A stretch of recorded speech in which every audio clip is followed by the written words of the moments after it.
حضرت آدم علیہ السلام جنت میں جب تشریف لائے تو جنت باغات کا چپا چپا نور الہی سے معمور تھا۔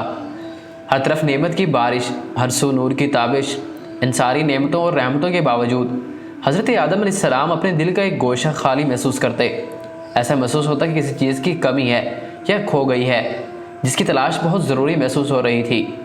آخرکار رحمتوں اور بخششوں کی تکمیل تب جا کر ہوئی جب مرد کے لیے ایک عورت کی تخلیق ہوئی، شوہر کے لیے بیوی کی ہستی سامنے آئی۔ اس وقت تک ایک خوبصورت مہکنے والے پھول کو دیکھ کر طبیعت میں تازگی نہ سکی۔ گلاب کی کلیوں کے تبسم اور چنبیلی کی خوشبو، رات کی رانی کے گچھوں کی معطر خوشبو بھی طبیعت کو راحت نہ بخش سکی تھی۔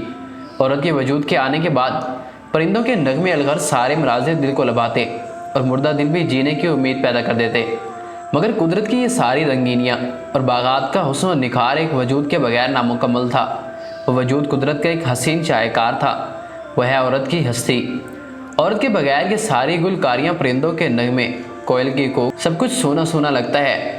دنیا کی ساری رنگینی، رونقیں اور دلچسپیاں صرف اور صرف عورت ہی کے دم سے ہے۔ عورت زندگی میں ہر قسم کے رنگ بھرنے والی اور زندگی کو راحت اور مسرت بخشنے والا وجود ہے۔ بے شک عورت ہی کائنات کا اصلی حسن ہے، مرد کے لیے راحت و تسکین کا باعث ہے۔ بزم کائنات کے تمام شمع عورت ہی کے دم سے روشن ہے۔ اگر عورت نہ ہو تو دنیا کی تہذیب ہی اجڑ کر رہ جائے۔ عورت ہی مرد کی زندگی نکھارنے والی اور زندگی میں گہما گہمی پیدا کرنے والا وجود ہے۔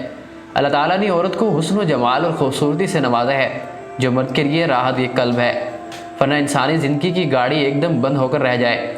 اے نیک عورت، تو چمکتا ہوا ستارہ ہے، تو 14ویں کا چاند، بہتی ندی، رنگی پھولوں سے مہکتا باغ، کائنات کا حسن اور قدرت الہی کی کارگری کا بے مثال نمونہ ہے۔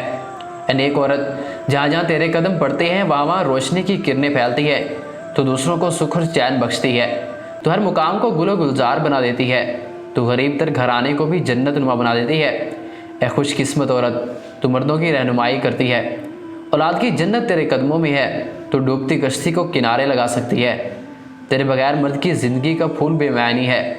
اے عورت، تو دوزخ جیسے گھر کو جنت بنا سکتی ہے، تو چاہے تو فقیر کو دولت مند بنا سکتی ہے اور ایک امیر کو مفلس بنا سکتی ہے۔ عورت کا کائنات میں بہت بڑا مقام ہے، ماں کی صورت میں اولاد کے لیے مہربان، بہن کی صورت میں بے لوث خلوص، بیوی کی صورت میں ہمراز، بیٹی کی صورت میں بے لوث پیار کرنے والی۔